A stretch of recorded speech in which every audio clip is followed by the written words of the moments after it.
Welcome to the Hot Rod Hangout Podcast. Whoop whoop. I'm Matt. And I'm Ashley. And tonight we got another builder from the High Class Trash Invitational Rat Rod Build Off in the Outlaw class, Mr. Vinny Roberts. What's going on, man? Doing good. You? Oh, just living the dreams down here in Florida. Yep. Oklahoma. That's a little warmer here, probably. Yeah. It's been pretty good here. I was going to say, y'all's weather in the 70s isn't today. too bad. Yeah. I guess not too bad. Depending on whereabouts in Oklahoma. But yeah, I'm right by McAllister, so okay. In Wilburton, but yeah, eastern Oklahoma. All right. So what originally got you into cars? Oh, man.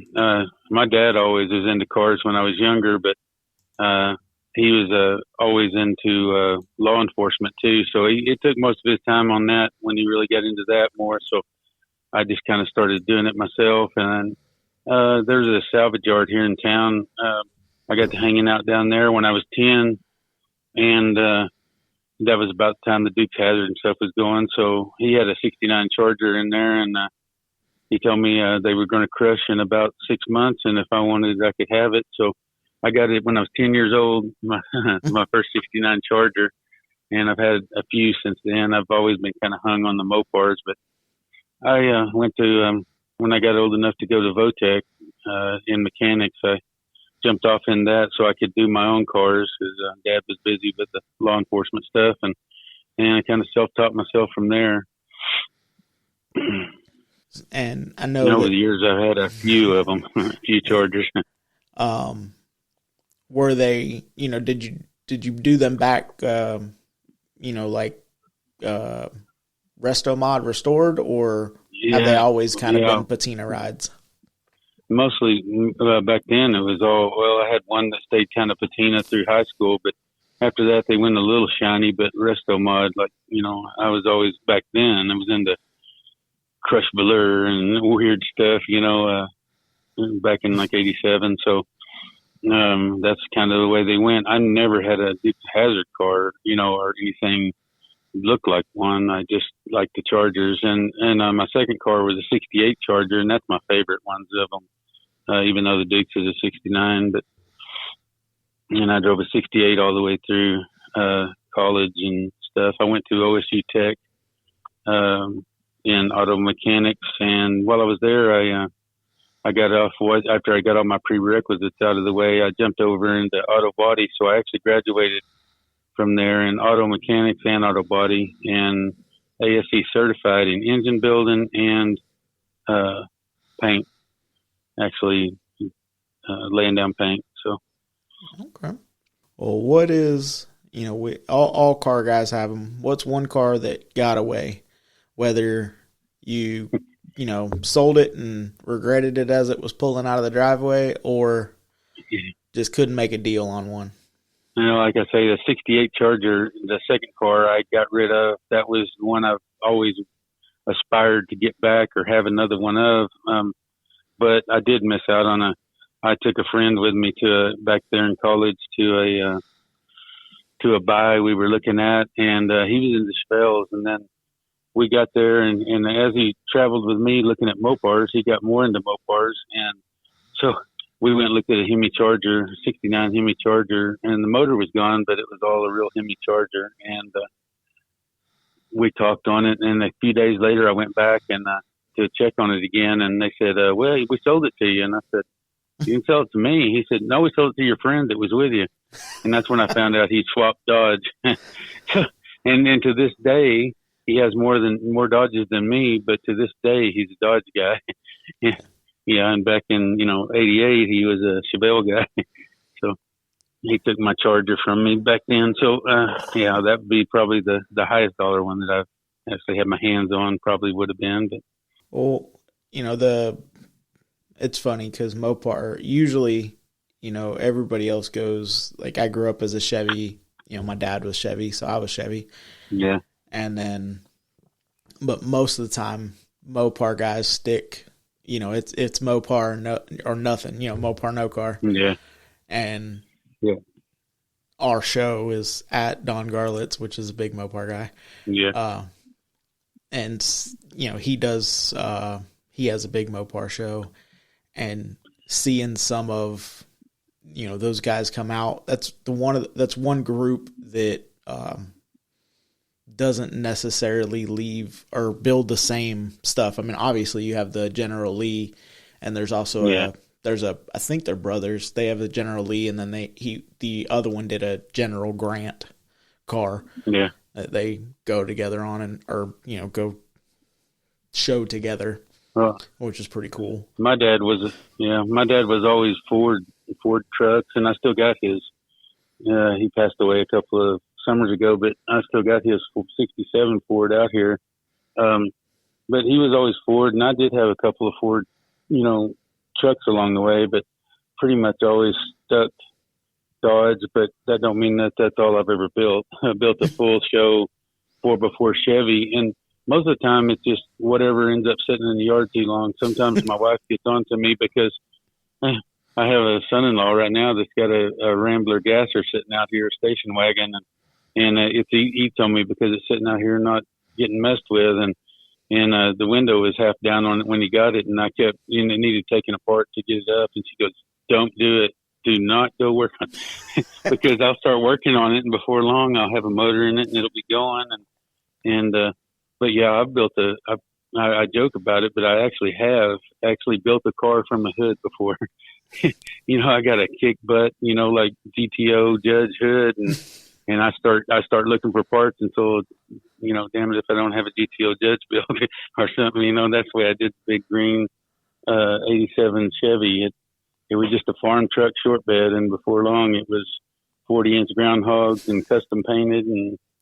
But everything I build, I've always liked throwing something weird into it, stuff. Even back then, before I started doing the rat rod thing, even on that truck, when I put the lift kit on, I took Budweiser cans and smashed them halfway, and then I cut them around and I put them around the body lift. So when I go to shows, and it was a shiny truck with all the the axle trusses and everything under it, but if you looked under it, it looked like it was sitting on crushed Budweiser cans for the body lift. And I always got a kick out of people finding that stuff. So most of my builds have a lot of hidden knick-knack, stuff that you don't see on other stuff, So yeah, that's awesome. That one kind of got me into that. And I got into pinstriping back then. So on that truck, I went all the way around it in the pinstripe, and I could write really small, and it was all the pinstripes said something all the way around it. So I spent hours and hours pinstriping, verses all the way around it, and it looked like a solid pinstripe, but it was all words. Said stuff all the way around it, That's cool because, my wife, we have the Bad Apple Rat Rod show in Daytona. Yeah. And she loves walking around cars and finding the little Easter eggs, used 10mm wrench or something, Yeah. Repurposing, not the I don't want to say the flea market, glued on stuff, but taking stuff and making it look like like the beer can crush thing. That would be cool because it's something that you wouldn't notice a lot, but then once you seen it, it was like, oh, okay, that, because with like custom stuff, I like cars that you can't really tell that they've been changed unless there's another one sitting there. Yeah. Well, the GTO Judge I ended up building it for a guy, and if you could see some of my other builds, like even my rat rod that I drive, it's got everything that you'd ever want in any custom build, but it's all hidden. So he's seen that, and so when I built his Judge, he had a list of things he wanted, but he wanted to be able to pretty much enter in a stock class, which in most muscle car stuff, including Dodges and all, unless you go pure stock, I mean you're 100%. Some of them get down to every little paint mark and drip and stuff, but most of them will let you slide with anything that was produced that year. So if it had Kragers in 70, you could have Kragers. You couldn't have ceramic coated headers, but you could have, hooker headers or you could have, so they let you buy with that. So that's the class he wanted to get in. So, but he wanted fast fuel injection. He wanted, all, GPS tracking. He wanted electric windows. He wanted, so everything, I had to leave it all the window cranks, whatever. And even his fast fuel injection, he wanted it all, we put the distributor and everything in that was all programmable. But so his stereo, and all that, I put his stock radio in the dash, cut the dash apart, and you could grab the dash where the radio was and slide it down to the console, and behind it was all his LCD screen, so he could program it and everything. But the whole dash would slide back up with the dummy radio, and the radio even lit up, But and I had to redo his whole custom build him a breather and everything, so the ram air hood would shut down on it. You couldn't see the fast fuel injection under it, and all this. But we took it to Starbird's after we got it built in Tulsa, World of Wheels show, and he ended up winning first stock best GTO. And they didn't, and they up at that show, they judge at night. They walk around, and they hired judges that knows their stuff in each field. So they crawl underneath them, they look, and the only thing they really snagged him on was the ceramic coated headers. Other than that, they didn't find any of the stuff. But it had even electric trunk lock and pop and stuff. It was all hidden in. But I kind of enjoy hiding the stuff in. Mm-hmm. That was when when I had my C10, they had, I think it was CPP at the time, or maybe Street Trucks or somebody had come up with the electric window kit that used the stock cranks, and you would just lift up on the crank and it would go up or push down on it. Yeah. And I always thought that was cool because, it kept it. It was a way of having modern convenience, but still keeping it look like it was supposed to. Yeah, that 4x4 Chevy I built, I put a electric back window in it, and it was kind of a thing from California. It was a kit, but man, that was the kick. Everywhere I'd go with the electric back windows that rolled down back then, before everything else had electric back windows. It was just people got a kick out of it. You roll the back window down. So, you mentioned the rat rod and, the truck and stuff like that. What is currently the favorite car you got? Well, what I've been doing for the last 12 years, I built a lot of, I've always not been, after I graduated high school and in college, I went to work for a custom Corvette painting place. And so I painted custom Corvettes in Tulsa and Stockton's custom Corvettes. And then I, back and forth, a few different body shops painting custom stuff. But the paint started kind of getting to me. So I went back to school for electronics. And after that, I basically went to work for Choctaw Nation as a biomed tech. So I worked on biomed stuff. So all this time until here recently is basically what I did. So the car thing has always been on the side. So I have built a lot of stuff on the side and went to shows and things, but as a kind of a hobby side deal, not 100% my business or anything. Mm-hmm. So I built a lot of rat rod rollers, and some people have got them from me after the frames are built and took them on and made shiny cars out of them. And some people have taken them and built, back when I was starting to do them a lot of them just kind of went into a satin deal. It wasn't really a whole lot of rat rod name back then. I was like one of the first rat rods around here. I finally built one. It's a 33 Plymouth, and when I got it, it was just a part of a frame, and it was halfway primered, and it'd been lifted with chains and was bent and everything. So I built the rest of the frame, and it was the first one as building it. I stayed all Mopar, so it's 33 Plymouth, and it's got a 340/70 Challenger motor in it, and now it's all roller cam and all that. But when I first got it going, I put stuff on that car that my grandma gave me, and stuff that was going to make it stay with me, because I get one up about where it would about ready for a motor, and somebody would come by and buy it, and I actually never drove a 30s model thing.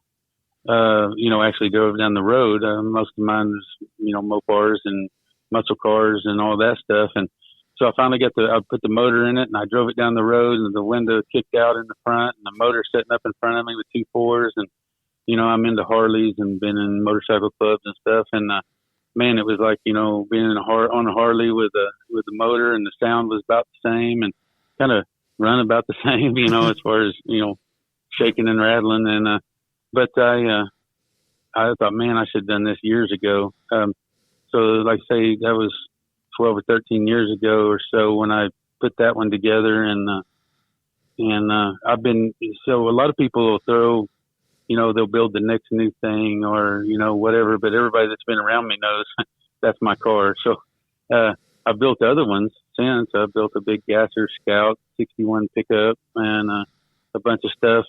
But that's my car. So it's progressed and it's evolved, and now it's got a 671 blower on it and everything. But it's, I drive it everywhere, and I go to all the shows. And in 2018, I drove it out to Vegas and Ruckus at the Ruckus show.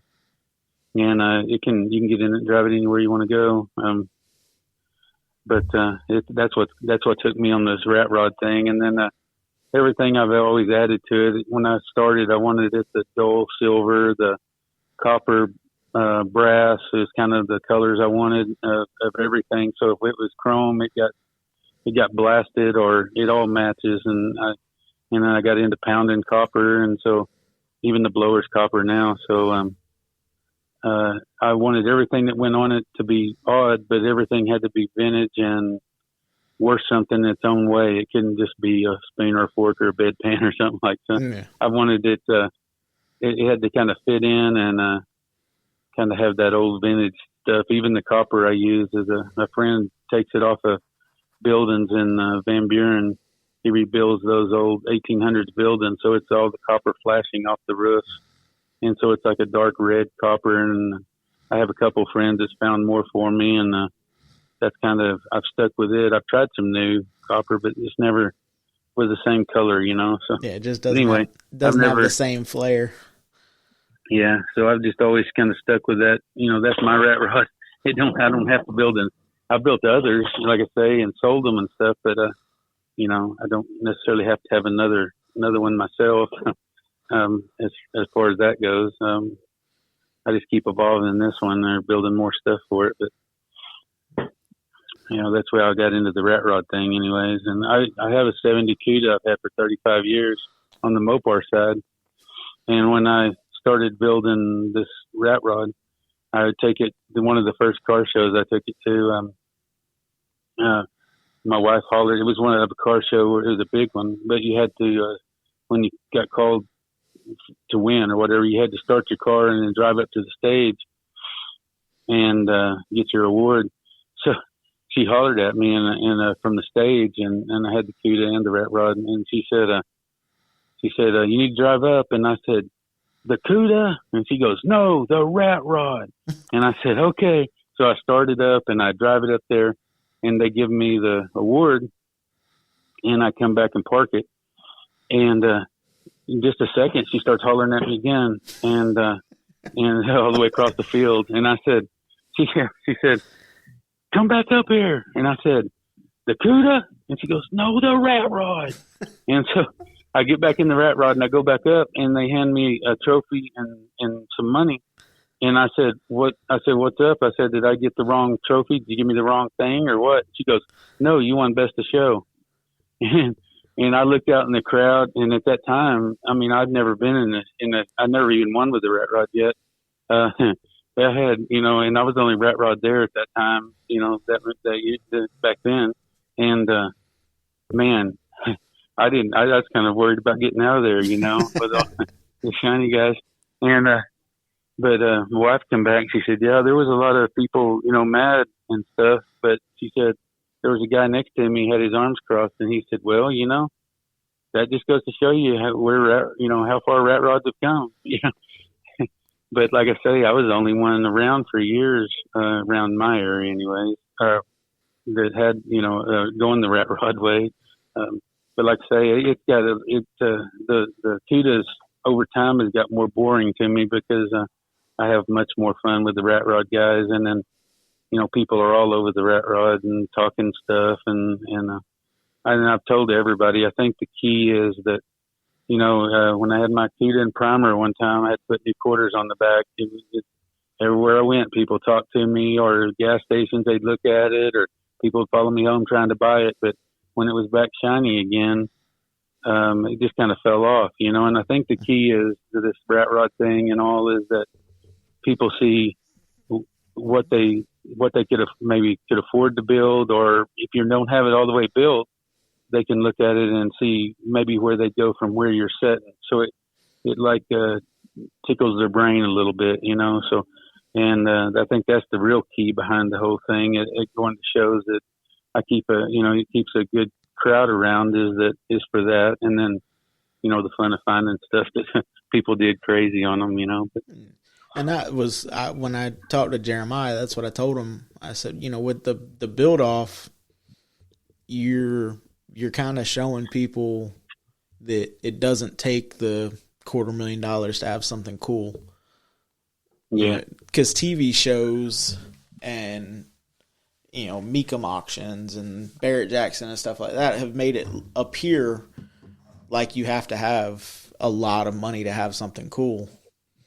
Yeah, and I tell you, the worst thing that happened with all that was that, back when they first started all those shows, no matter which one you're talking about, even if you're talking about, Orange County Choppers or any of them, they started where they had like 3 episodes for one bike, and you could kind of see that they'd done some work. But then they kept smashing them together to where they had, they had to have an episode, every episode had a bike done, and then you get to looking, and in their background, you see one from like 2 episodes ago that's still in primer, Yeah. And so they started pushing them guys to where it was unrealistic. And then the internet and that, it kind of downs you in a way because, you can be a superhero in your area. But then you get to watching TV, or you get to watching reality shows, or you get to watching, even Facebook. It kind of pits you against everybody in the world. You come up with a cool idea sometime and you look and you go, oh shit, somebody done did that, So it's not quite the same, with those shows. And like I say, that gave everybody unrealistic expectations. That dude went out there and beat it all out in just an episode, and here they are riding a bike, when in reality, they got a whole crew working in the background, and it takes, months. I always say that, and our YouTube videos, if we post something or something, it's like, all right, well, we're going in for the night, and I hope that the commercial mechanics show up, while we're gone, because you only have a certain amount of time after work to get something done, and you're okay, I got the motor hooked to the trans tonight. Okay, I got this mounted up, and it's like you watch any of the shows, and you can say it, you can look and it's the next day, or they're trying to make it look like it's the next day, and when they left off, the motor was sitting over there with no valve covers, no heads, no nothing, and the next time you see the car, the motor's sitting in the car, and you're like, wait a second, how did that? Yeah. Really, it was 2 or 3 weeks between those two shots, but like you said, it looks like it was, overnight, and unrealistic expectations. Yeah. And I'm guilty of it. I mean, I want to have this done by this, and it's like you hurry up and you do something, and then now you messed up. You cut a corner you thought you could cut, and just had this happen with the Cadillac. Cadillac runs.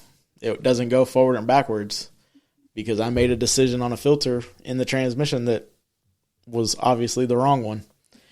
Yeah. And I thought I remember telling myself when I seated it, it didn't seem like it seated right. but it stayed in the hole. And I was like, okay, well, that's in there then. I just must not like it. Put the pan on, it still stayed up. And I was like, okay, well, it's good. Well, now I don't have any pressure, so fingers crossed that it's the filter just not seated correctly. But it was, I got all the Holley wiring in the passenger floorboard because I couldn't figure out where to mount it, and I wanted to get it together so it could go to our show. And then I ended up not being able to make it anyway because if it doesn't load itself in a trailer, I'm not going to, I got to fire it up to put air in the air tank, but now I got to have it pushed into a trailer. Like, that's wrong. So it didn't go. Yeah. And now I'm having to go back through the, I wasted, not wasted, but I was rushing to save time or rushing through time. And now I got to go back 4 or 5 steps to try to get it because I really don't want to try to separate that transmission out from underneath the car. He's got to rack it up as learning. That's what I tell my kids, and I've got 4 kids, and they work on everything, but that's why I tell them, and I tell that people at car shows that come up and they're trying to get something built too, is, the real skill is everybody's going to F up, the real skill is being able to fix the F up, and you're going to learn from it every time, and you might only do it 2 or 3 more times.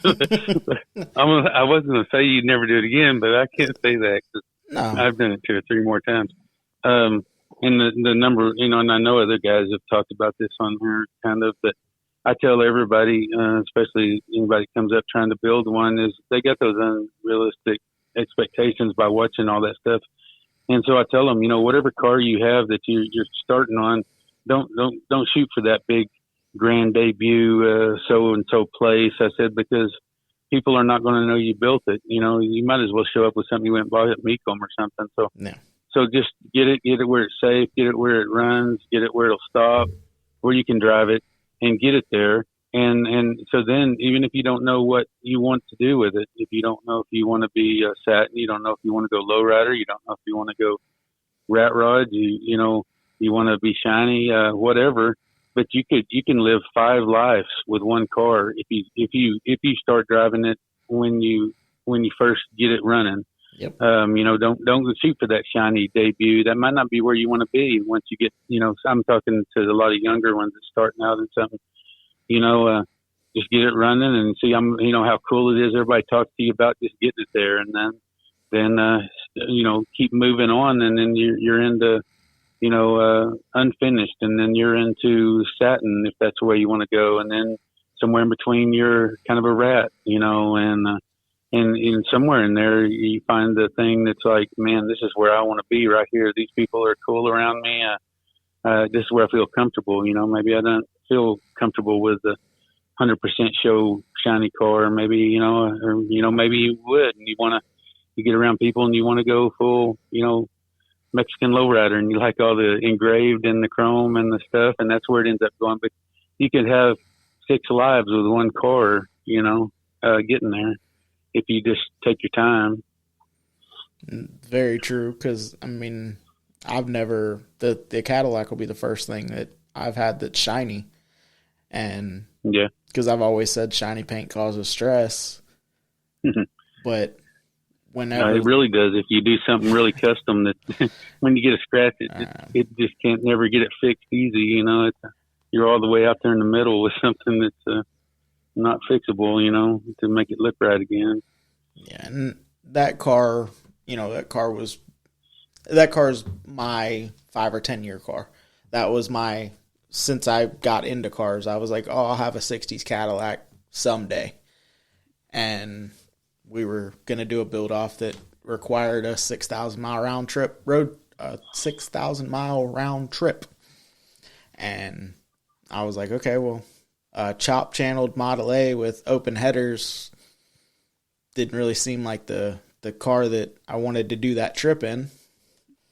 And got offered the Cadillac, and I was like, okay, well, the Cadillac will fit the build because it's a custom show that we were trying to get to.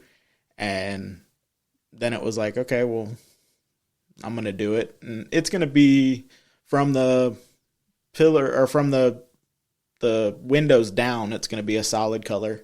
It's going to go back to white to pay homage to the original color. And then the roof is getting lowrider graphics and heavy flake. And I don't even know what's getting done to it, but Psycho Fab, one of our advertisers, became a really good friend of mine. He was like, hey, I want to do that roof. And I'm like, cool. And we worked something out, and I told him, I was like, I'm going to give you free range. You do whatever you want to do to it, because it's basically going to be I don't want, I'm not a painter. So I didn't want to say, oh, we'll just do panels, and him be like, well, that's easy. And that's not going to showcase what I can do. But I also didn't want to say, do serape, and him be like, oh, well, now you're just taking advantage of me. Yeah, used to years ago, back in high school, I airbrushed a lot, and I had a little stand in my little shop building I had behind my house. And I did lots of tailgates, and I, airbrushed tailgates on pickups. And I had a guy that came to me, and he was all into the M&M thing, and so I did regular M&Ms. And then when the newer M&Ms come out that had more of the airbrush faces and the more realistic, I've done them. And he come to me one time with a tailgate, and he just got a brand new Chevy, and I airbrushed his M&Ms on there because his name's Marvin and hers was Misty, so him and his wife, cool. So it's M&M. So anyway, I do this, and I did it on a Saturday, and really fast, and got it done, and airbrushed them holding hands. It was the little thing, and so he calls me on Monday, and the dealership had called him back because he bought it Friday night late. The dealership called him back, and all his paperwork didn't go through, and he had to bring the truck back. So he got it up there, and they were all irate that he had these M&Ms all airbrushed on the tailgate, But luckily he lucked out, and they went to get his truck that he had traded, and they done sold it. Somebody, so they can't be mad then. So he worked into getting to keep the tailgate and the truck. But another one real fast, because you were saying about, letting somebody have free reign. The guy comes to me, and he wants his Chevy tailgate all airbrushed. And I said, well, what do you want? I mean, you like, Indian art? You like country stuff? You like, rock and roll? You like, oh, man, you just do whatever you think. I said, no, man, I don't want to. You just tell me kind of what you're into. Man, I trust you. I said, no, it ain't about trust. This is, you got to, what you want. And he said, just make it cool. So I did. It was a black truck, so it had like an egg cracked open, and this alien ripping out of it. It had the claws, and had lightning bolts coming off, and then had a scene behind it, and had little Chevy emblem down in the corner that was cracked like it was painted like an egg, and it had little claws coming out of the Chevy emblem like it was an egg, and all this stuff. It was pretty crazy back then, and he come and got it, and he liked it, and. About 2 car shows later or so, I was sitting there with him, and people were looking at it, and he goes, if you had to do that tailgate again, what would you do different? In reality, he hated it.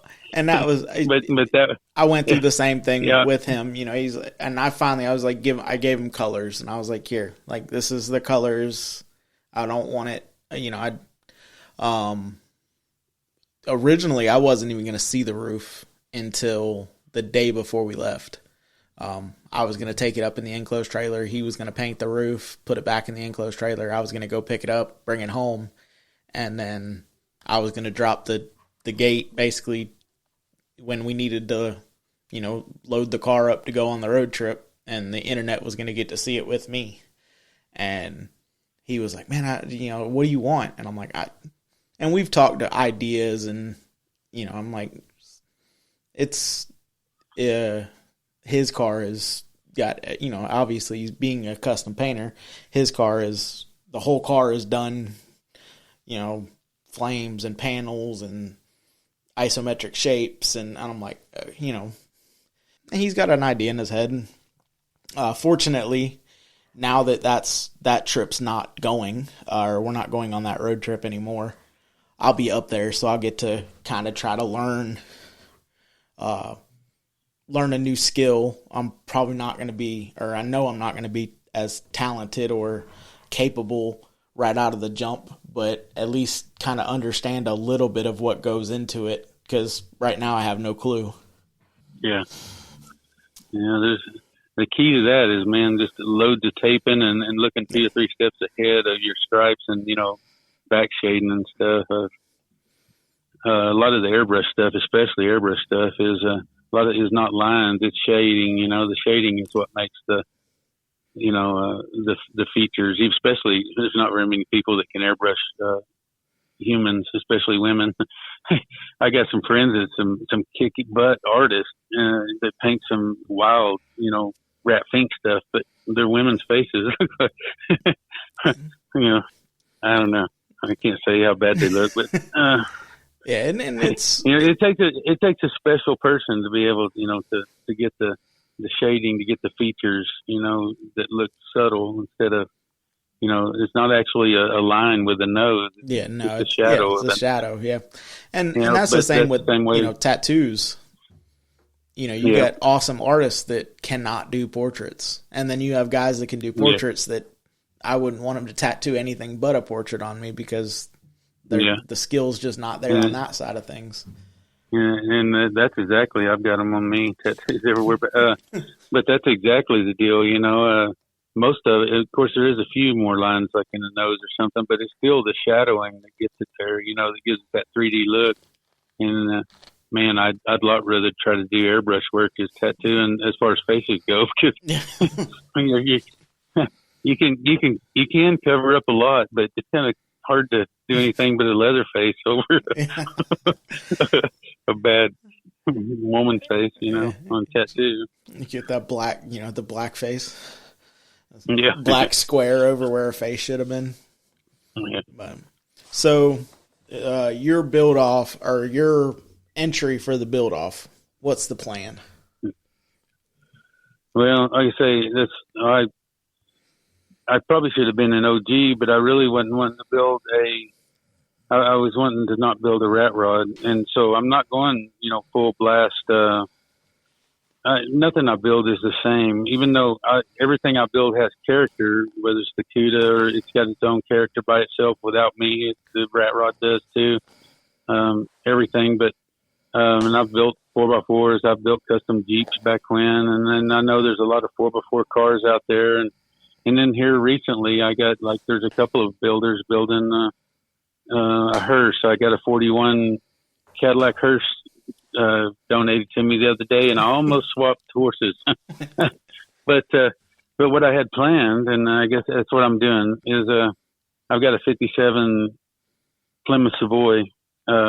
Okay. And it looks like it's got the little fins on it. It's not the one like everybody else has built in a 4x4. Yeah. It's kind of got that what do they call that? Forward thinking type body. It looks kind of like a 57 Chevy in a way, but it's a 4-door right now. But when it's done, it'll be a 2-door, and it'll be wide body, and the fenders and everything will be cut loose and moved out over the tires. And I have I've got a truck here that I've worked on for a while. It's been around here. It's been my hunting truck and stuff, but it's a Dodge 3/4 ton, which has, since it's got the V10, it has the 1-ton running gear underneath it, single rear wheel. But I've got Viper stuff in the V10 and headers and stuff, and so that's going to be my running gear. But it'll have to be, that whole frame will be chopped down and moved in, and then the back wheels on the Savoy, I don't like the way the back wheels look, so I went and the back wheel openings. So I went and got another Savoy, and I'm going to use 2 front fenders. The front fender opening off the front, I'm going to use on the back too, so that they'll match, but they'll be moved out about 8 inches at least, front and back wide body, and then all metal work back in, and the trunk will be all. This is just all. This is all my crazy thinking. This isn't happening yet, so stuff will change as it goes. But it'll have the trunk put back, the outside ring of the trunk put back on, but then all my stuff inside of it, and inside the trunk will be all custom built and smoothed out, and have everything I need to make the car work, from tools to everything in the back, but it'll be waterproof back there as far as into the cab and kind of like a pickup bed. And I'm going to leave the big Bubba chrome front bumper on it, and it'll have a winch behind it, and just keep on building from there. I got a lot of crazy hood ideas and top ideas and stuff, but that's what it'll be. So in the end, it'll be a Viper truck, V10 with 3/4 ton 4x4 wide body Savoy or Belvedere. One of the cars I have is a Belvedere and one's a Savoy. So one's a Plymouth and one's a Dodge, but we'll splice them together and come up with something. I have a friend that I go to car shows with that's he's big into and I haven't done that so much yet on any of my rat rod builds. He's big into the wasteland stuff. So he's got a big 4x4 car himself, and he's into 3D printing. So he's got, huge turret, machine guns on his front fenders and stuff. I haven't never got into that so much yet. I had some ideas, but I don't know if I'll do that or not. And I'm big into the flame throwing stuff. So my rat rod throws flames. And so I'm sure it'll throw some flames somewhere too. Yeah, the Model A was getting the Model A that I was building before the Cadillac came was I was going to run nitrous jets in the exhaust to do a standalone fuel system, like Carl Fisher, Make It Custom. Yeah, his Dodge. Yeah. I'm running blowtorches on my headlights, old plumber's blowtorches on the headlights on the rat rod, so it blows fire out of the headlights and mine's a sedan, so I got these. A guy come by a couple of years ago, and he knew I was using copper, and he said, "Could you use any copper?"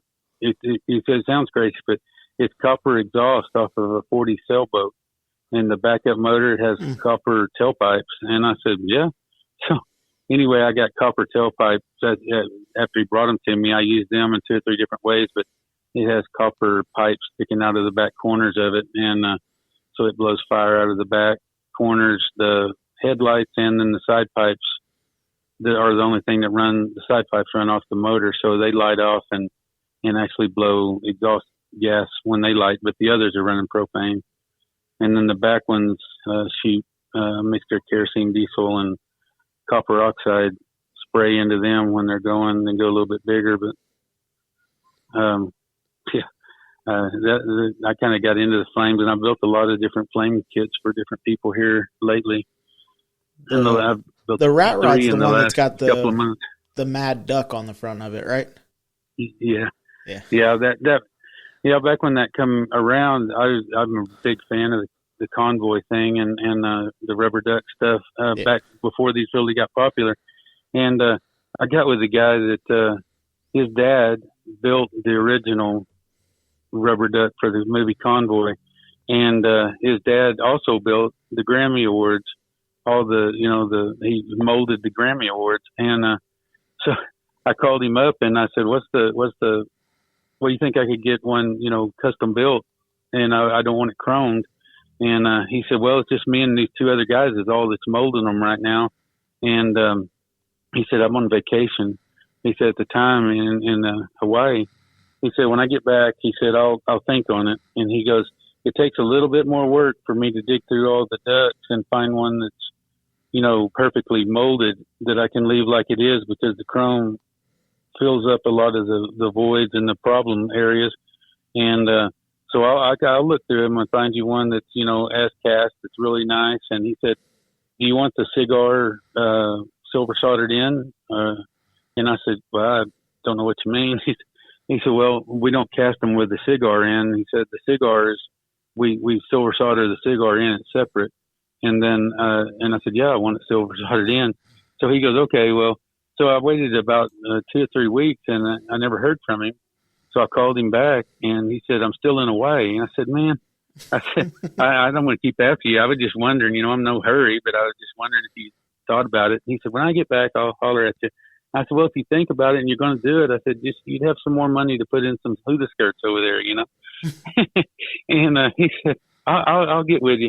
So, about another month passed, and he called me up and he said, hey, I got your duck done. And I said, okay. And he said, just go on eBay. And he said, type in Vinny's duck. And he said, and pay for it. And I had no idea what it was going to be price wise, And, I went on there and he had this big picture of a yacht. And I said, oh man, it's going to be high. I clicked on it. It was $100. It was $100 free shipping, Yeah. And I crap. So, I got it and I aged it back. And then, me and my wife went to, Hobby Lobby and we dug through all the fur there to get the fur on the back, like on the convoy duck. Mm-hmm. And I told my wife, I said, you're a freaking nut when you're going to Hobby Lobby digging for fur for your duck, Yeah. But anyway, that's how you can always tell by finding out that is that any of them that you can look at and they got the cigar silver soldered in their mouth is one of the originals, and everything after that is. At the time, he didn't allow any. They had it patented and trademarked, and nobody from China, Japan, anybody could make them. But they changed it around just enough, a couple of years later that they're out there everywhere now. So a little different, but you can always tell by that cigar, anyways. But that's the story on that duck. We have a chrome shop that's a little bit north of us, and they have the ducks. Yosemite Sam, like it's a company that makes like all different ones for the hood emblems. Yeah. The swan and stuff like that. And that's when I seen it, I was like, oh, that's cool. Yeah. I had, for the longest time, I was at my father-in-law's back when I first built this thing. And I was, thinking about some kind of a hood emblem thing to put on it of some sort. I come across a cow vertebrae that has the ribs a little bit, but it was all weathered and it looked just like a bat, a cow vertebrae with the wings basically. And that's what was up there for the first couple of years was a cow vertebrae that looked like a flying bat. But I was surprised it's over here on the shelf still. I always expected it to fly off and knock somebody out, but it never did. It stayed up there pretty good. So is there a show or event that you try to make every year? Well, my one main one that like I said, I mentioned Daryl Starbird's show in Tulsa. I've been going to that, and I've had shiny cars upstairs, and I've had different things back in high school and college and stuff, and the Cooter's been upstairs. But, it's been 11 years ago. This will be the 11th year, I guess. Of they started the Rockin' Billy Bash in the lower end, and now Rat Rod Magazine. They've been coming for 3 years, and so there's only two of us, me and Stuart Sutton, that has had the same car at the Billy Bash all 10 years last year. So with the same car, but it's ever changing. I've had other cars with me, but so every year it's in February coming up, not too long. I always hit the Rockin' Billy Bash every year. And then, I've been building the, Rat Rageous trophy. That's like I always build something stupid, big and crazy. And, most of my stuff is not so much just pistons welded together or nothing. It's a couple of years ago, I built a all hammered out copper ball flying eyeball, and I've built a couple of the guys, people that come here from everywhere has won one of my awards and took them out all over the United States. But so I've always built the Rat Rageous. This will be the 10th year that I've built that award, but the first year I didn't of their deal. So, the first year I didn't build a trophy, but I've been building that trophy and helping with other trophies every year since. And then here in Wilburton, we have the Relics and Rods show, and this year coming up, it's my show with friends, and it'll be our 10th year. And every year I got a plasma cam table, so we go crazy and build custom one-off trophies every year, all 85 of them, and we usually push around over $4,000 in metal and paint and stuff in them every year. So that's my second show, I guess. And then I really, like I say, I went to that Rat Rocktoberfest down there in McKinney this last year, and man, I really dug that show as far as being at Tubbs Brewery and stuff. So I think that one's on my list from now on. But I really like to start doing some more of the rat rod, getting out and doing the runs and stuff. But yeah, I'm here in Oklahoma. It seems like everything is I go to some of them, even on the motorcycle. I used to go to those 100-mile reliability runs and this and that. And I know there's other guys like Gertz Rat Rod and all that he pushes out there and goes and drives his to thousands of miles and stuff. But, I used to go to, and I was always that way too, but most of my stuff's been from me towards Vegas and down in Texas and stuff, and not so much up towards Ohio and stuff. But, I used to go to those reliability runs, and I would get there and they said, man, I hope my car or my Harley, whatever, I got to ride 100 miles on this reliability run. And I said, dude, it took me 150 to get here.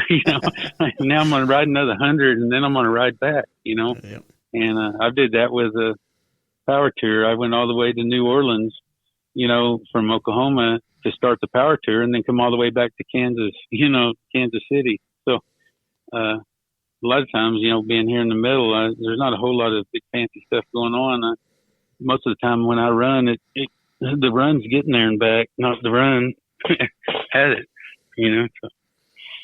Yeah, I've said that with the build off that y'all are doing. It's like getting there is, the victory, and then making the little run, another victory.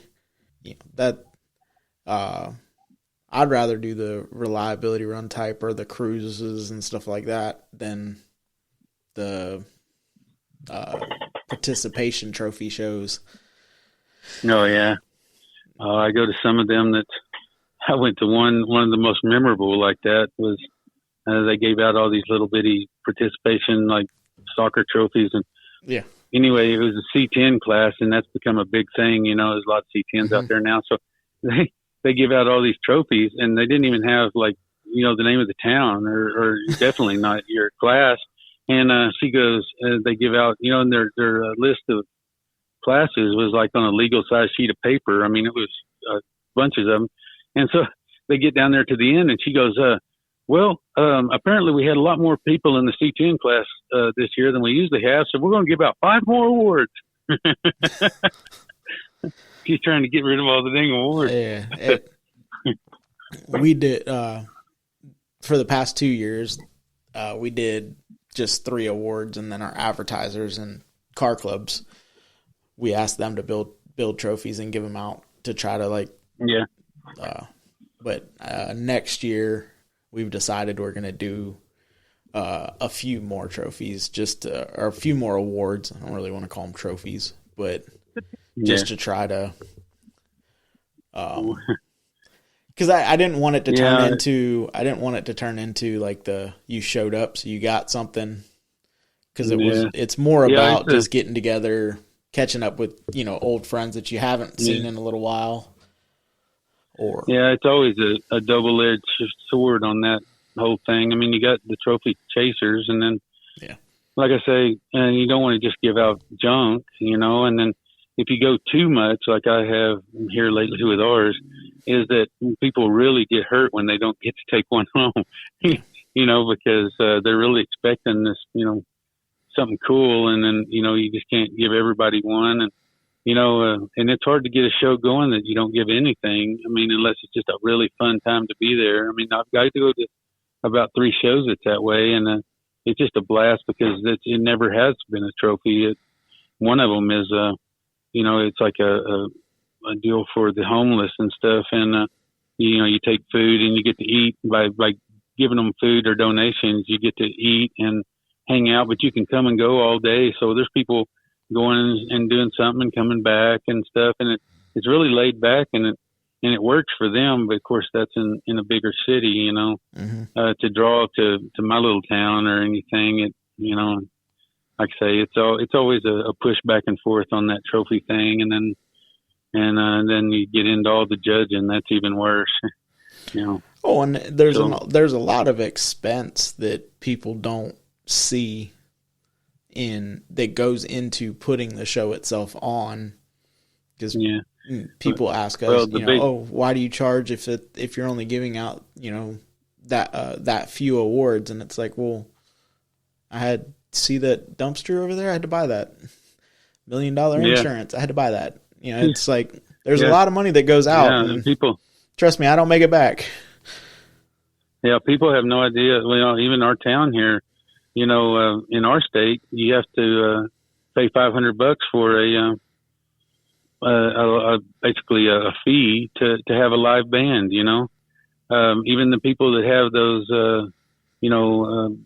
if they don't just have it for free or something, set up a big movie in the park, type thing, they got to get a permit. And then if you have a cruise night, you got to have you got to have all the insurance for that night. And then you're kind of, the town's at risk on somebody getting run over or somebody hot rodding. And I mean, it just keeps going and going and going. And then not to mention finding enough people, besides judging, to count the votes. Man, them women, helped my wife and my best friend's wife and them, they've come down to just like 3 people that count all the votes, because it was just too much mess with people not knowing what they were doing and counting votes. But man, if you got 12, 15 classes and everybody voted different ways, and so you got 250 cars or better, you got and people voting all different ways. I mean, that's a lot of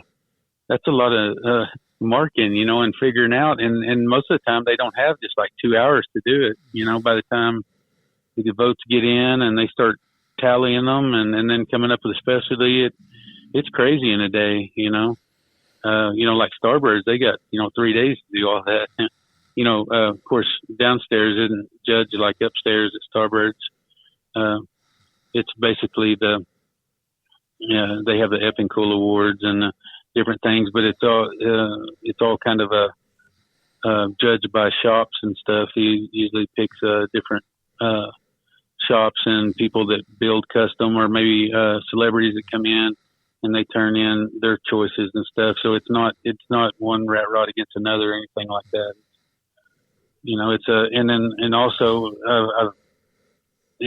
I've noticed that a lot of times in that show, it kind of goes by, after all those votes are in, is how much of a crowd is around each vehicle, and that's a good thing to play into. And that's what I do on mine too, is not just like if you're talking about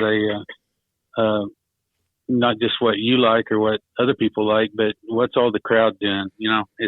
Is one particular car got a crowd around it all day, it draws attention, that's another vote for that car, besides everybody else's. And so you just kind of pull votes from all different directions, and you combine them together, and you come up with I never was much on the best of show thing, because there's a lot of them that deserve that. So usually just kind of the effing cool awards, a good one, or rustiest and different things that kind of catch different things is better than and like you somebody said, against somebody else. Your choice, you're into this, but that doesn't necessarily mean that, because like our one of our awards is podcast choice, and I say it doesn't necessarily have to be the coolest car here. It's the story. What did it take for you to get it here? Did you, were you beating on it all night? You got your fingers and your toes crossed to make it home tonight? What? Tell me. This year, 59 Apache won it, and they come down to a couple different trucks, and I was like, "Tell me about the truck." And the guy's like, "Oh, well, I did this, and I started with this, and the biggest ring I got that'll fit right now is this, so that's the gearing I got, and it's about to take out the second transmission, but I got to do something different this time." And, we're just kind of babying it along, and the struggles and you came over it, and we also drove it 100 miles this morning. I'm like, okay. Yeah. As opposed to, that really, really cool car that rolled out of a trailer in the parking lot. you're like, well, it's a badass car. Don't get me wrong. But, you know, the you paid somebody to build it, which is fine. But do you have a connection to the car? You know, was it your grandpa's truck? Was it your, you know, I base it more on the total package than necessarily the coolest thing there. You know, over the years, I've done this trophy stuff, and that trophy thing, you know, unless it's something cool, like the Chris Walker's award, the ITW award I won, or something like that's just totally unexpected or something. Those mean a lot to me, but you know, I tell everybody, you know, that most of the time, that award is like a 15-second deal. You know what I mean? Yeah. You know, that right after they announce, you know, you won, and you walk back, the next guy's getting announced, and it's over. You know, so back when I had that big Chevy I was mentioning, I used to go to stuff, and I would roll in, and people would go, "Oh man, Vinny's here," and they start jumping classes. They jump from 4x4 to Chevy truck, or they do whatever. And so I got to not liking that. So I started I'd pay my dues, because that's how every show makes their money, and that's why they're there. And you got to pay them because they've got it going. You know, I mean, that's why you're there, to enjoy it. So I'd pay my dues, and I'd scratch out my number, and I'd put just for fun. And I started running just for fun for you know, probably 6-7 shows. And man, I got so much funner. You know, I didn't even have to worry about winning. I didn't care, and it didn't matter. And I go to a show, and I didn't win my class. I didn't win truck, didn't win paint, didn't win nothing. So I'm walking back to the truck, and it was at a trucking magazine show, actually. And they go, "We don't know who the hell you are, just for fun, but you won best of show." I said, "Holy crap." You know, I was trying to get out of it, and it's still, you know, but yeah, it got a lot easier sometimes when you don't have to think about it too, you know, because, you know, a lot of people say they don't care at all, and there's nothing worse than, you know, you go to a show, and although, you know, no matter how much you don't care, and you're entered, and you know, a shiny Corvette wins Rat Rod or something, you know? Yeah. And it weighs on you. I don't care who it is, so. Yeah, Sometimes it's better just to not. I was talking to somebody that was at our show, and they had went 2 weekends ago. They went to a show, and Daily Driven Hot Rod was like a 2024 Challenger or Camaro or something. Like, well, yeah, I feel like that is a daily. Yeah, that you got the daily driver part right, but and you know, I would rather. Which it sounds like y'all do the same thing. Like, if we go somewhere, I don't really care if we win a trophy, but if we do win a trophy, I want it to be something cool, something weird. You know, a pinstripe moonshine jug, or the one trophy, the Bad Apple, year before last, or 2 years ago now. It's a CNC cut Bad Apple, and it was painted American flag, and I'd said on a podcast I wanted to win one. And 2 years ago now, Ashley, we walked ourselves to death at the swap meet. And I'm like, I don't care how much it costs to register a car. We're registering your car. And we registered it just to get better parking. And she ended up winning. And it's a black light glows in black light, like rotten Bad Apple. I'm like, oh, that's cool. It meant so much to her. Yeah. And you know, there was everything there from, you know, really, really nice. I wouldn't even consider her 54 a rat rod. It's more just like a survivor car. But yeah, somebody dug it, and you know, it mattered. Yep. But is there a show or event that you've never made that you'd like to get to? Well, let's say I won the Detroit Steel guys from the Detroit Autorama. They've invited me a couple of times, but man, the trip and the expense and everything with, you know, I do Starbirds and then a few of the shows that it takes, you know, a lot of motel expense and getting there and stuff. And I would like to make the Detroit Autorama, but this year especially, it's the weekend after Starbird, so it would really jam me this year. So But no, my number one thing, I guess I'd like to do the rat stock thing and run the rat stock thing from here. And they're coming closer this year than they were last year. So we'll see.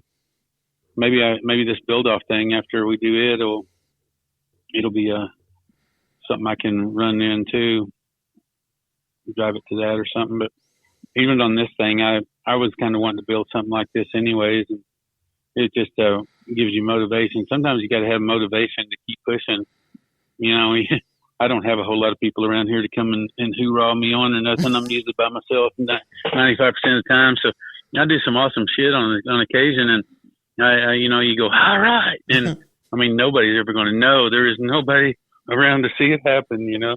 So anyway, I just think it's fun that everybody getting together and coming up with some crazy ideas, and then maybe we'll all be able to make it there and back and stuff. I'm not in any way interested in who wins or who's not. As far as that goes on this thing either.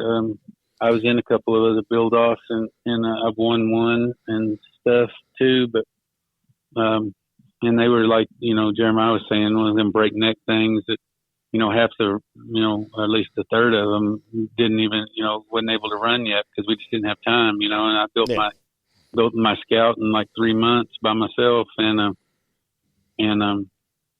it was breakneck, but you know, like I say, it was okay, but I think this is a lot better going longer, and maybe everybody's will be a little bit more refined, or at least, you know, even like my rat rod, you know, I've had it all these years and it's still getting, there's some stuff on it that I redo now, and I think, what the hell are you thinking, you know, then, so it gives you time to do that, what the hell are you thinking, and fix something, you know.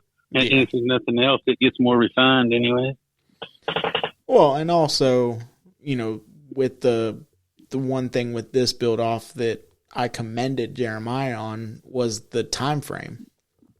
Yeah. You know, a lot of times you get a short deadline, or, you know, like you were saying earlier, you know, you put a hard deadline on something, and I'm guilty, and people that listen to this episode are going to be like, yeah, you're preaching to yourself, but you get so locked in on like, okay, it's got to go, and you rush, and maybe it makes it, maybe it doesn't, or, you know, oh, you got to address it later. And some, like down here, once a car comes out, I mean, there's a lot of my friends, or a lot of people that I know down here that have threw a car together to get somewhere, you know, to make it to the show, and it runs and drives. Okay. And it never comes back apart because we don't have the winter, you know, the Northeast or Midwest where it gets cold, and, you know, there's no shows for 3 months.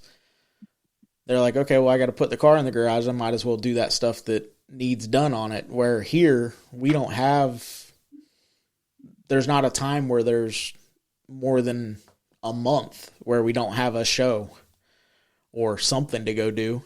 So it's like, oh yeah, I was going to, you know, I got it together for the reliability run, and then I'm going to tear it back apart. And that was 5 years ago. And it's still it's still running and driving, so we're just going to keep on keeping on until something drastic happens, or, you know, you build something different where you have time to take it down and do what you need to do to it. Yeah, and all them breaks and stuff are some of the best memories, anyways. all the guys I run with the rat rods, you know, we always keep extra beer for the way home, and and the chair's handy because we sit on the side of the road for like 4 hours waiting on somebody to bring a trailer back, and we just kind of sit there and drink beer and wave at people. We've had people stop at, you know, broke down and be, man, that is a cool ride, and, you know, I'd say, yep, it's awesome when my back tire's on it. Yeah. I lost the back tire. It almost went in the Arkansas River down there by Fort Smith. I was driving along, and my grandson was with me, and I said, man, this road cannot be this rough. And I looked at him, and all of a sudden my back tire went right by my window, right, and bounced down the highway and went off into the woods. And then just about as soon as that happened, you know, the rat rod fell on the ground, and the side pipe was dragging. Well, then my hub, it was, you know, drum brakes at the time on the back. the hub come off, the brake hub, and it flew through the trees and it like broke some limbs. And I got over the side of the road, and my buddy, he pulled up, and I said, "You go for the wheel, for the hub, and I'll go for the tire and wheel."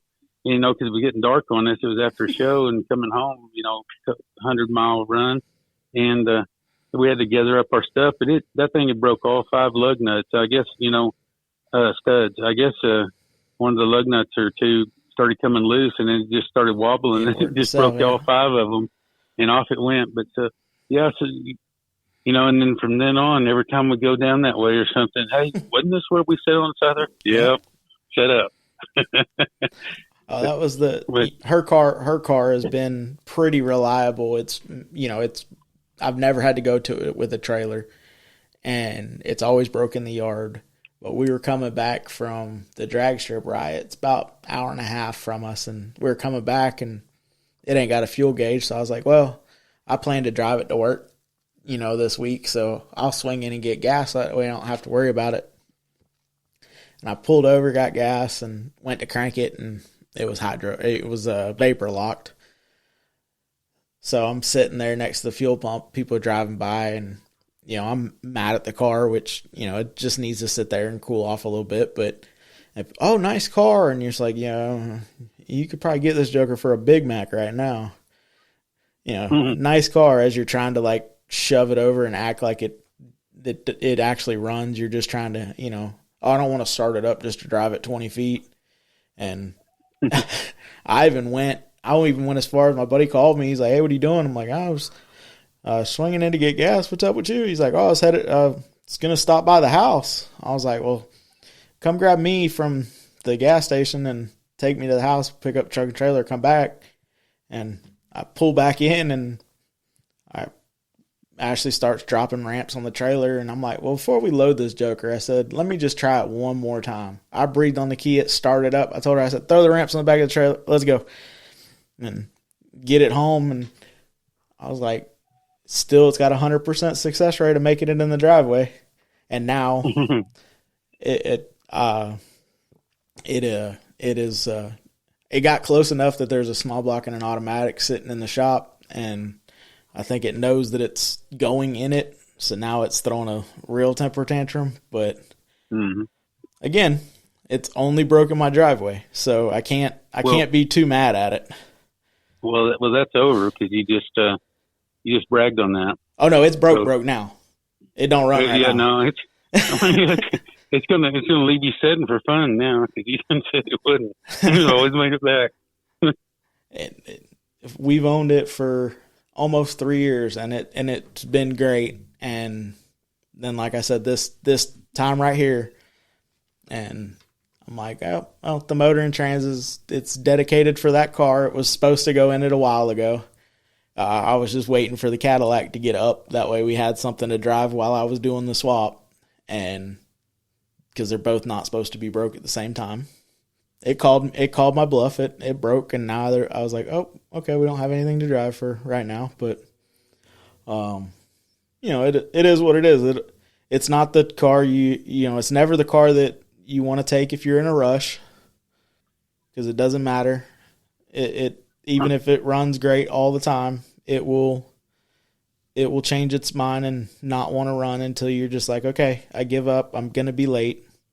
And then all of a sudden it starts and runs great. It's like, you know, you could have just done that and I wouldn't have been late. Or vapor locks and you got to sit there for 30 minutes, 45 minutes, whatever. You know, but it's part of the journey. It's part of the fun. You know, it adds to the stories. Some of the best times are on the side of the road hanging out with your buddies. So, yeah, I've got one stretch of road. It's almost like an omen. No matter what I'm in, there's going to be something happen on this, 40-mile stretch of road. I've did everything from lost the trailer wheel to the rat rod tire and wheel to my CUDA that I've had for all these years and never worked on the rear end as far as, it's always had oil in it and I've checked it and stuff, but never had been into. I didn't change the gears, do nothing. And I was going to a car show and we just went right past where I'd lost my wheel on the rat rod back when, and me and my grandson was blowing along about 70 miles an hour, fast lane. Rear axle locked up solid. I mean, it locked up, and white tire smoke went. We slid sideways, and I just turned into it, slid down the road, and it twisted off the rear drive line and everything when it locked. And man, what happened was that the front, and it's never been into, but the front nut loosened up on the pinion, and the pinion slid back into the carrier and locked that dude solid. And like I say, it'd been running since, as long as I've had the car. And it's just one of the things, you don't go through and check every little thing like that. But anyway, that dang, that stretch of road, man, every time I go through there, I cringe, I don't care what I'm in, or if I'm in a brand new ride, I'm on guard. But, that's it. I always say this, people, I got an opportunity to go out for a 10-day road trip. We went from Plains, Montana to Sandpoint, Idaho, and then down the West Coast to the West Coast Customs Nationals. And I was telling people at work, like, oh, what are you doing? I'm like, oh, it's a road trip and taking vintage cars and vintage campers. And they're like cars like yours? And I was like, yeah. I mean, a little better quality, but yeah. And they're like, what happens if you break down? Like, we're going to fix them. What happens if this happens? Like, you'll deal with it. And a prime example of the vehicle that, is you think is dead set great is one of the trucks. It was a 46 Chevrolet pickup truck. It's been all over the country towing this vintage camper, this specific camper that it was towing that day. It didn't even make it out of town and dropped a rocker arm.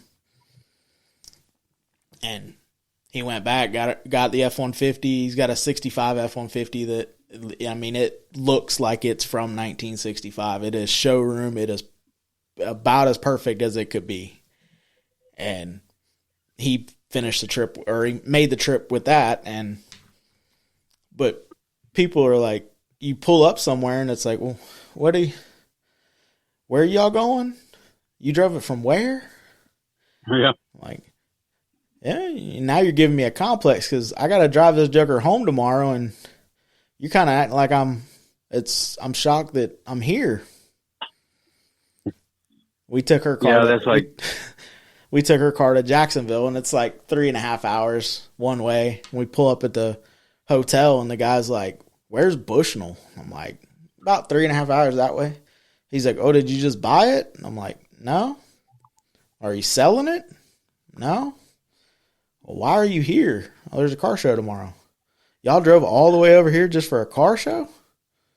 "Yeah." "Or are you trying to sell it?" "No."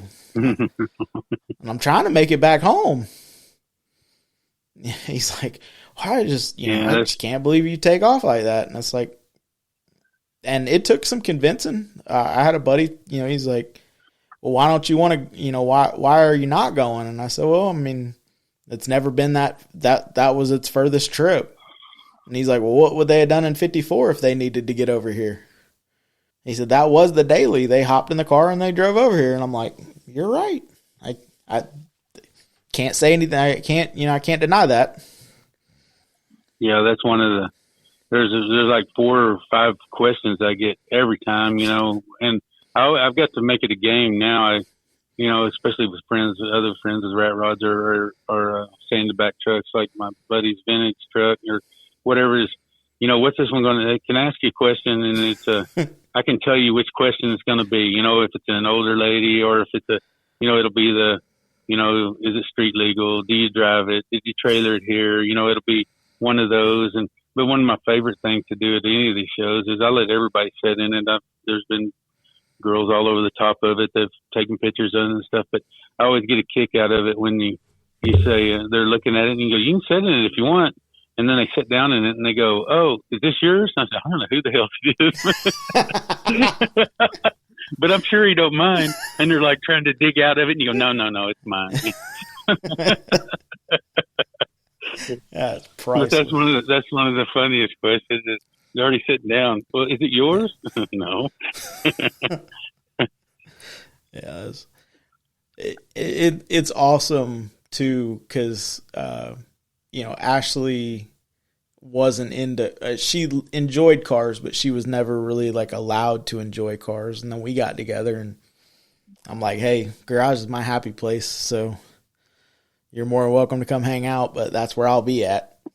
And we bought the 54 and took it up to her first little like local show, and a gentleman took a picture of us as we were pulling in, and she's like, "That guy take a picture?" I was like, "Yeah." She goes, "That's cool." And I was like, "Yeah."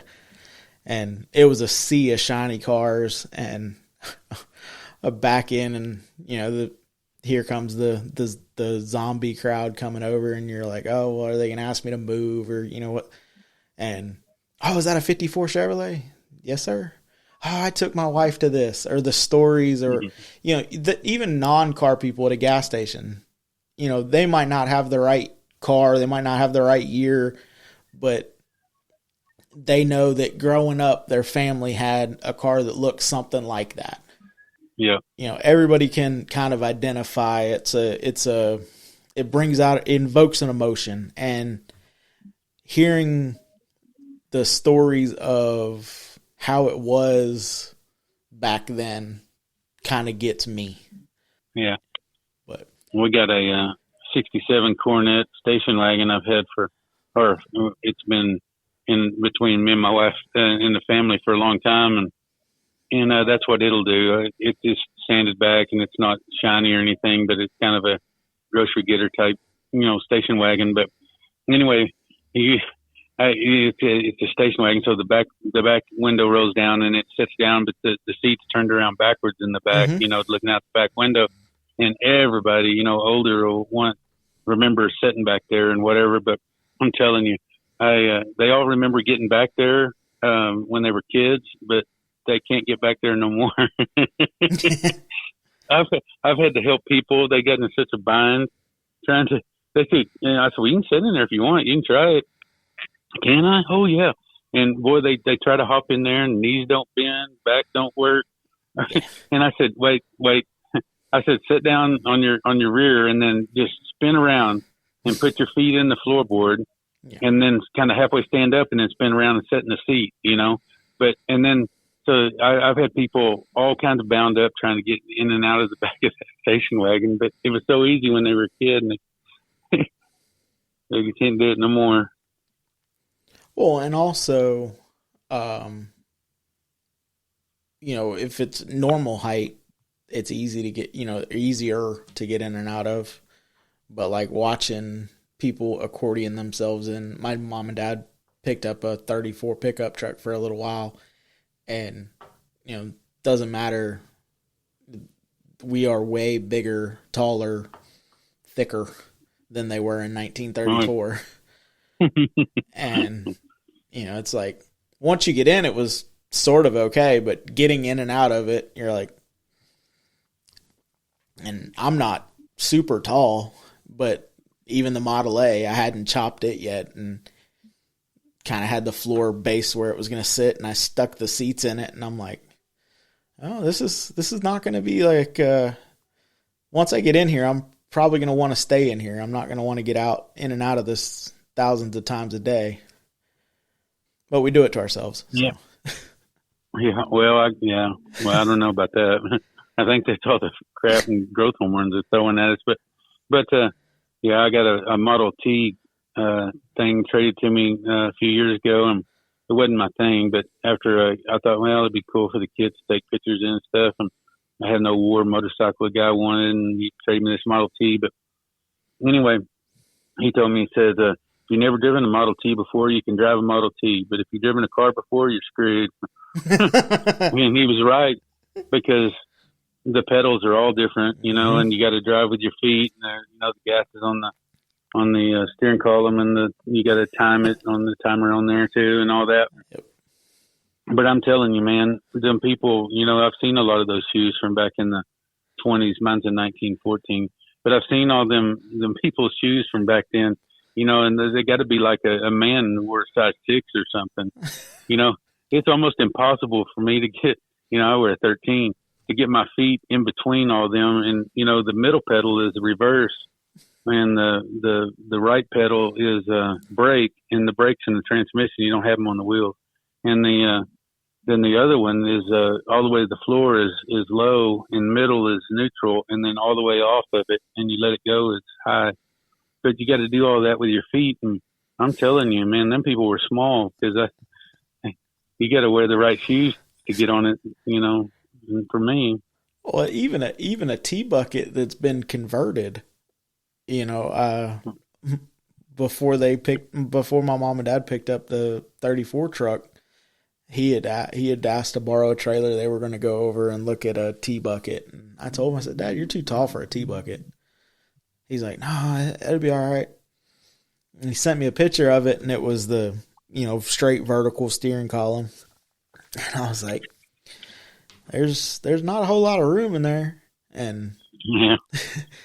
he brings the trailer back. I said, so did we get a T-bucket? And he's like, man, that jugger was up. My knees are up around my ears. And I'm like, yeah. He goes, your knees are in the steering column. And he's like, there was absolutely no way of getting comfortable in it, because like you said, it was built for a foot half the width or half the length of ours. And then, everybody was short.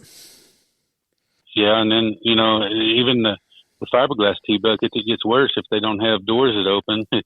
I had a guy brought one over here, and he was wanting me to build him a center console for it, and a custom one, and I so his doors didn't open, so it was easiest to get in the passenger side, and then slide behind the steering wheel, but after I put the shifter in he wanted and everything, you had to get over the shifter to get there. Right. I never got it back to him. I couldn't get in it. He's a little bit littler than me, but as far as getting in there, but man, it got tough when you put a shifter in the middle of the floor, when you got to get over it and then get behind the steering wheel. And then I drove it back to him, and it was a 454 with a blower, and had the big Mickey Thompsons. I had it up on the lift, and the drive line wasn't, it couldn't have been over a foot long. It was the shortest little drive line. But when I'm driving my rat rod, I'll hang my arm out the window, and I'll catch breeze, or I always got my hand hanging low or whatever. I was kicked back driving that thing back to him, and I hung my arm out the window. Damn near broke every finger on my all four fingers hit right on that tire, and it about ripped my hand off. The tires are turning right by your hip, Yep. I just threw my hand out and didn't even think about it, and man, that got me.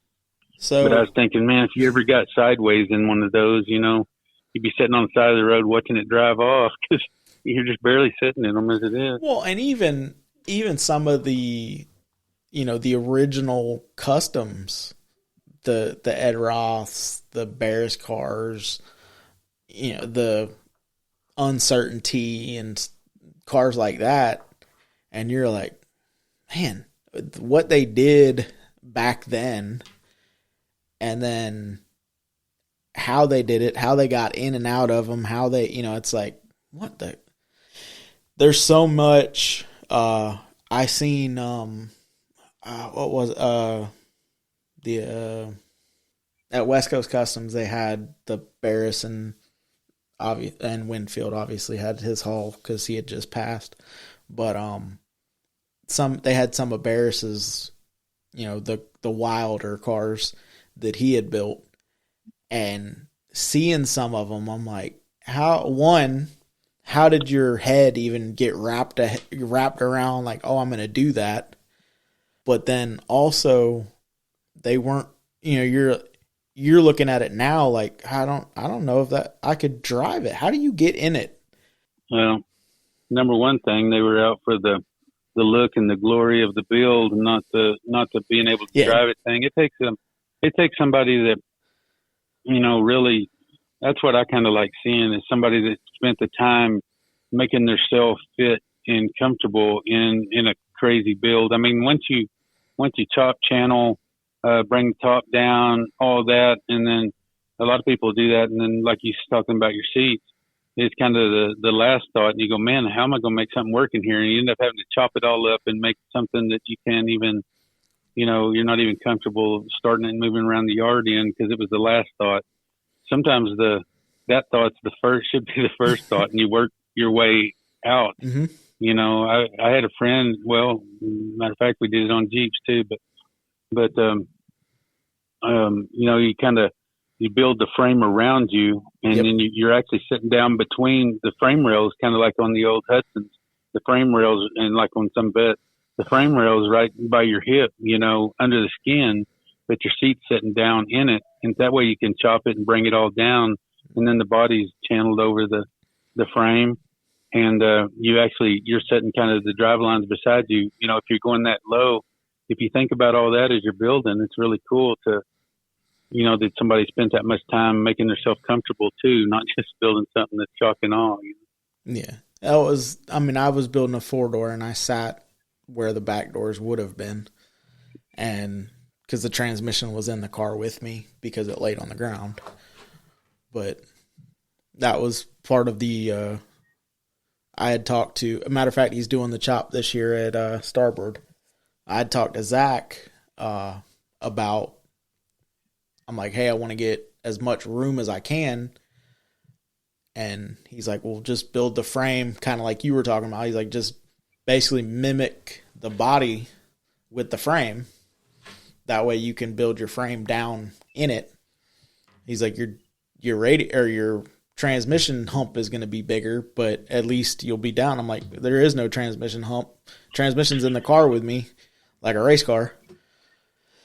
And he's like, oh, well, then you don't have to worry about it. Because I had the transpan was actually 3 inches above the floor in that, because I wanted the car to lay on the ground, and I didn't want the motor to be anywhere near the ground. Yeah. When I built my rat rod, I didn't, it's all channeled and everything and down over the frame and everything. And back then a guy gave me like 30 Recaro Camaro seats. They were just the lowers, and they were like a replacement seat, or I don't know what they had going on with them. But so I got all these lowers, and so I just built my own backs. It's all welded in and stuff. The backs are and stuff, but the lower seat part, I just they all have the same bolt pattern, so they're actually just bolted to the floorboard, Mm-hmm. So over the years, I've always covered them in burlap. So I've had everything from every kind of marijuana bag, Bigfoot marijuana bag, Liberty Bell marijuana bag, every one of them. So I cover them, and I pull them tight and everything, and then I use them until they start getting ripped up, and I just pull that seat out and cover another one, and I put that seat on the wall in my shop. I kind of got all these seats lined up of all the ones I wore out, So I still got maybe, I don't know, 5 or 6 more of those Recaro bottoms, but every time I wear one out, I don't just recover that one. I take it out and throw another one in with a different seat cover, So it's always changing that, and the oil filter. Every time I change the oil, and my oil filter's got a different beer on it, wrapped around it, a different beer can. Right now, it's got a Duff beer from the Simpsons on it. That's cool. So you had mentioned earlier, but we'll touch on it again. What is one piece of advice that you would give somebody that's trying to get into cars? Man, like I say, I guess that's it, is to kind of figure out what your, what kind of, I think the main thing with your picking what kind of car you want to get into is, you got to have something that kind of fires you up to start with. I mean, and then take it from there and work through your different fields of, building it until you find something that strikes a chord and it really makes you, fires you up to do that one thing, and that's like, like I said, with the rat rod, I wish I would have done these 30 cars years ago now.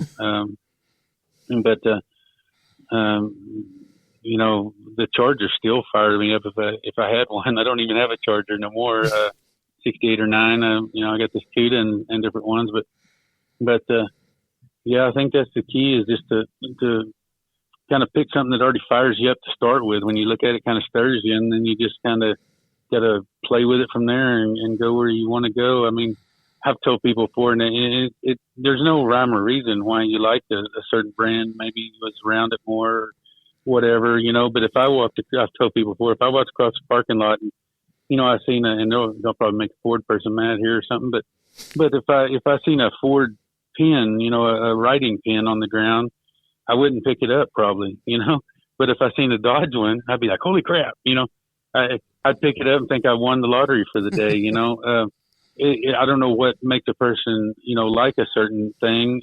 Some people, love an Etzel. Some people hate Etzel. Some people like Volkswagen. Some people wouldn't have one.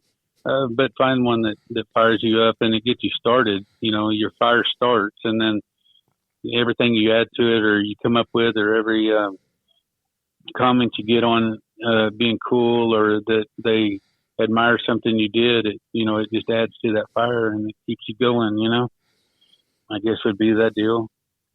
That's funny that you said Etzel's the psycho that's painting the car.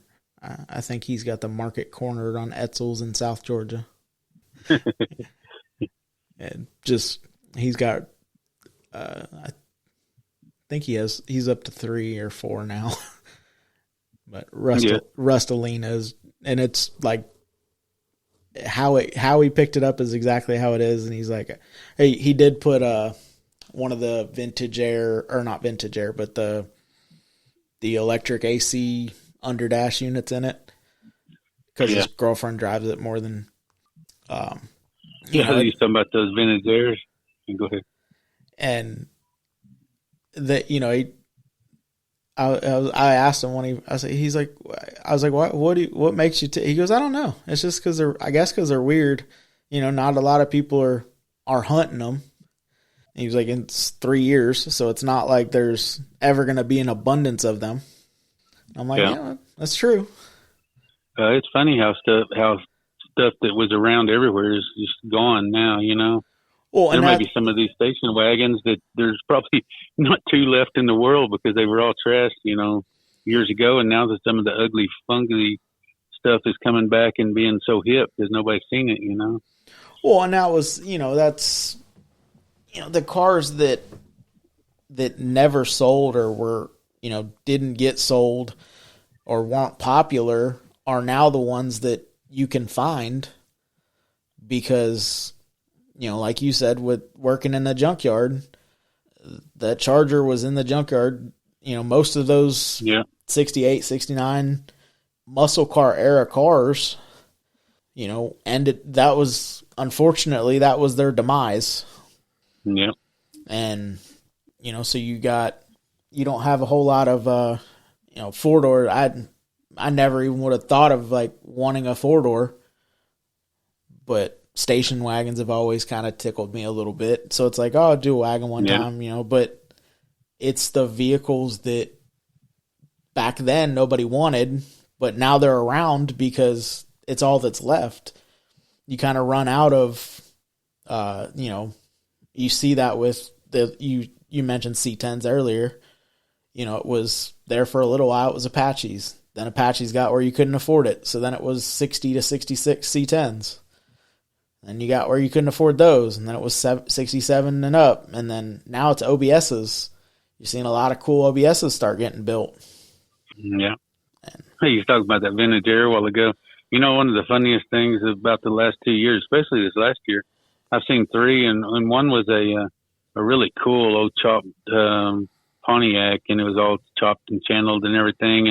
And one of the coolest things to come out of a Tesla car, I suppose, is all the hot rodders. These guys are robbing the air conditioners out of the Teslas, the battery powered air conditioners. Yep. And they're running the Tesla air conditioners in the street rods and stuff. And I was like, yeah, hitting it back, we went to I guess a few years ago when the Teslas first come out. Some girls had a Tesla, and it was they had like some custom pinstripe on the stuff, but they were just college girls, and we were sitting out there burning to death, and they were in their car over there doing their homework for college with their hair blowing with the air conditioner on, in the car not running. Yep. So it's kind of a cool thing that everybody's starting to steal the Tesla air conditioners out of the Teslas now for the rat rods and hot rods. Oh, I mean the Prius power steering. Yeah. that was. Yeah, I seen one of them on a big, gasser vet this last summer, and that's what he had was the Prius power steering, electric steering on it, like a convertible '60s vet. It was pretty cool.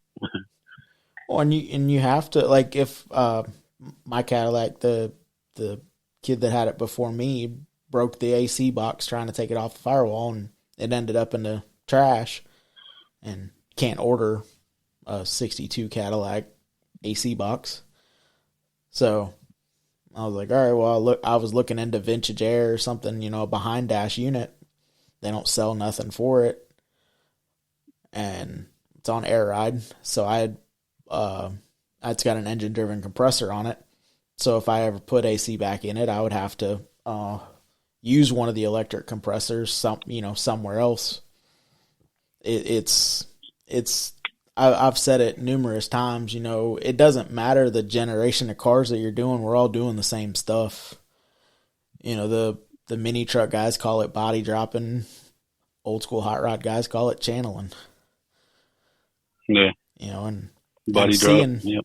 Seeing that you're starting, you see a lot of trends coming and going. The body mods and motor swaps. Everybody swaps small blocks and Hemis, and now they're swapping LSs and Coyotes and Hemis. It just all, or shaving door handles or body drop channeling. It's cool to see it coming back around, and then also here lately I've started to see a lot more of the gassers coming back, which is awesome because it's different. It's something that you don't get to see at every show. Well, and they're cool to drive. I built this gasser Scout, and it already feels like you're doing a wheelie just driving down the road, and then the weight's all kind of different. Just getting on it, it feels like you got extra horsepower, and just the fact that the weight change is different than driving most cars, and it's kind of a blast to drive. Of course, this is a pickup, and the top comes off, so it's a convertible too. So you're driving a convertible pickup around, with a is that the Warhammer? 350. Yeah, Warhammer. Yeah. What rear end do you have in that? I did it's the Dana 44 out of a Jeep Cherokee, but then I put a Spartan locker in it and stuff. But it's exactly the right width to fit. And I've in another friends we put the Ford Explorer 8.8. That gets you disc brakes using that one. Does it just have really low back spacing tires on it? Or is it just the way that the pictures look that make it look like they stick out?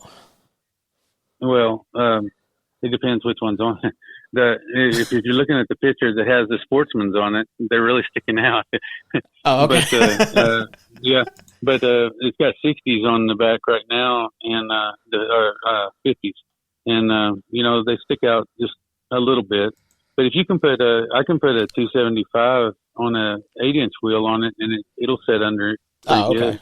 I mean, I think you could actually lower it down. And when I first built it, that's what I planned when I traded for that. It was just a 4-cylinder, and the guy tried to trade it to me, and I said, man, I don't want to build another 4x4. And he goes, no, it's a 2-wheel drive. And I said, oh, well, crap. And the top, he said, the top unbolts and comes off. So I was wanting to build something to go on the power tour, and I was really kind of enthused about watching them guys do those little slalom. Every time we stopped at any of the venues, they had the handling course, and the guys were driving in the power tour, and then they'd get out there and do the handling course, and then they'd get back in the power tour, and we'd go to the next one.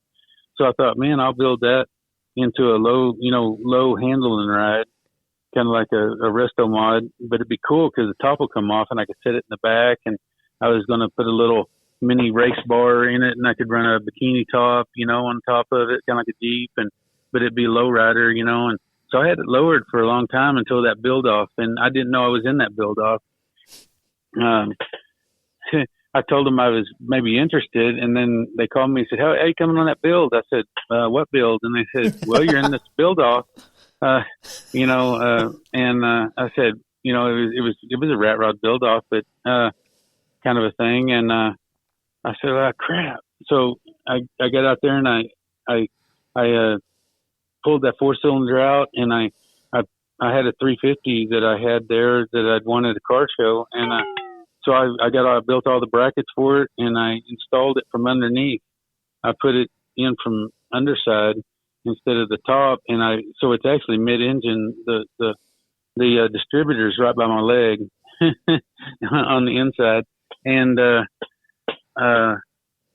so it set the engine back in there, and then when I did I lifted it up in the front and built my own springs and made a gasser out of it and stuff, because I just thought it would give it more of a over the top look at the time, but I'd always planned on putting that 350 in the middle, more to the center of the thing for better handling anyways, but it stayed a gasser this long now, so I think it's probably just going to stay a gasser. I doubt if I take it just because it's fun and what it is. I did 2 years ago. I went ahead and when I was going to take it down and be a handling ride, I was going to chop the top on it.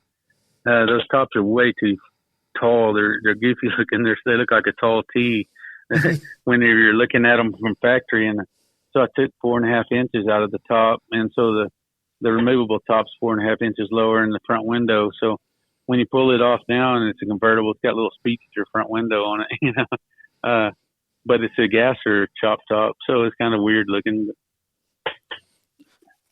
I see now. The picture shows it with the Sportsman's on it, but then you posted a picture in the comments of it with the skinnier tires on it.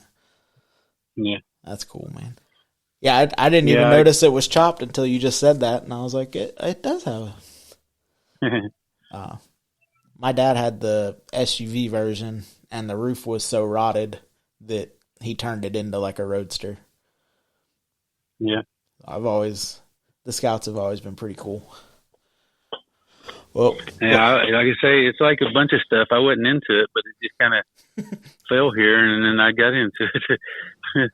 I never thought I would have got into these, Model Ts. I always just thought they kind of looked more like an old wagon instead of a car. There wasn't much metal there, but man, after I got this one, I started, I can't believe it's something in 1914 and it's still running with almost all its original parts, other than, I did put some bands in the transmission, and they run factory. They had wooden bands in the transmission, and then the hot rod thing of it, a few years later with cotton bands for the friction material. And now they make some Kevlar, but you got to watch the Kevlar because it'll wear out the metal parts, compared to the cotton.